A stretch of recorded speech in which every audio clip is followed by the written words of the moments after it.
Kak, yang tofu satu Kak. Boleh awak, saya bagi awak yang best seller punya, Okey. kerong ikan. So yang ni usually customer akan ambil banyak dia. Kita ada dua, peria goreng dengan peria fresh. Bendi ikan. Bendi kita fresh korang. Cik Gebu molek ni. Round tofu.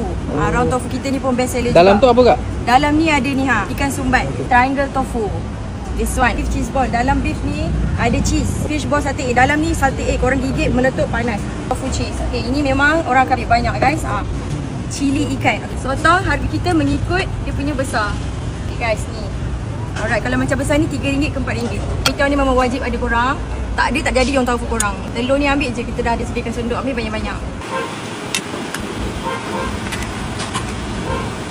Sos kita ni dari Taiping, tapi disebabkan kita bawa ke Johor, jadi kita improvise sikit rasa dia. Kalau sos Taiping, dia rasa manis. Tapi kita bawa ke Johor, kita pedaskan dia sikit. And then that's why orang panggil sos hitam.